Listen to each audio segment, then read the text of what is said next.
నీటి వసతి లేక బీడు భూములుగా మారిన ఆ పంట చేలు ఇప్పుడు పచ్చని పొలాలయ్యాయి. ఎవరి సాయం కోసం ఎదురు చూడకుండా తమ ఆలోచనను ఆచరణలో పెట్టి సిరులు పండిస్తున్నారు ఆ అన్నదాతలు.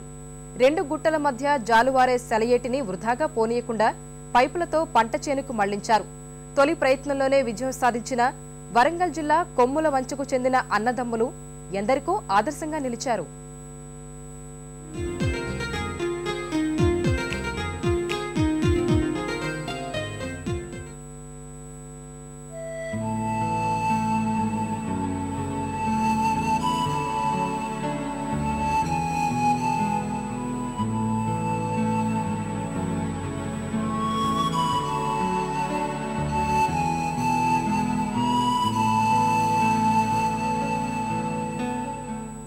వరంగల్ జిల్లా గూడూరు మండలం కొమ్ముల వంచకు చెందిన ఈ రైతులకు గ్రామ అటవీ శివారులో 10 ఎకరాల వ్యవసాయ భూమి ఉంది.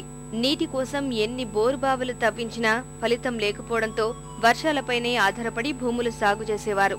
ఏటా చిరుజల్లుల కోసం ఎదురుచూసేవారు. తమకు వచ్చిన ఆలోచనతో వీరు సమీప గుట్టల్లోని భీముని పాదంగా పిలిచే సెలయేటిని పంట పొలాలకు మళ్లించే భగీరథ ప్రయత్నం మొదలుపెట్టారు.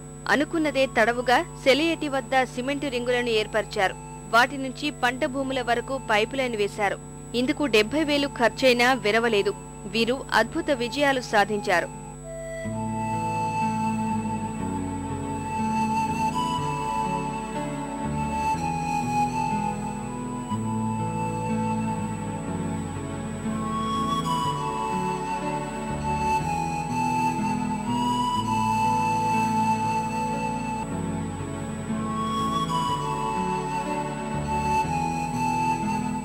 వర్షం కోసం ఎదురు చూడకుండా విద్యుత్ కోతలతో ఇబ్బందులు పడకుండా ఏటా 2 పంటలు పండిస్తున్నారు.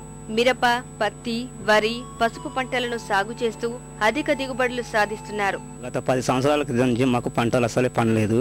మొత్తం ఎండిపోతుంటే భీమపాదం అనే ఒక పాదం ఉంది. అక్కడి నుంచి వెళ్ళి పైప్ లైన్ వేయాలని మాకు ఆలోచన వచ్చేసిందండి. ఇలాంటి ఇంజనీరింగ్ ప్లాన్ లేకుండా మా సొంత ఆలోచనతోటి ఆడొక రింగులు వేసుకొని ఆ నుంచి లిఫ్ట్ లెక్క పైపులు వేసుకున్నామండి. ఇక్కడికి మేమే ఆలోచన చేసి నీళ్ళు వృధాగా ఎట్లాగా పోనీయకుండా ఇటు మలిపే ప్రయత్నం కొన్ని రోజులు ఆలోచన చేసి దానివల్ల ఏ ఇంజనీర్ లేకుండా మేమే సొంతం ప్లాన్తో నీళ్లు మలుపుకున్నాం. దాని నుంచి ఇప్పటి వరకు కూడా యథావిధిగా నీళ్లు వస్తూనే ఉన్నాయి. వీరి ఆలోచన సాంకేతిక నిపుణుల్ని సైతం ఔరా అనిపించింది. వీరి విజయం ఎందరికో స్ఫూర్తినిచ్చింది.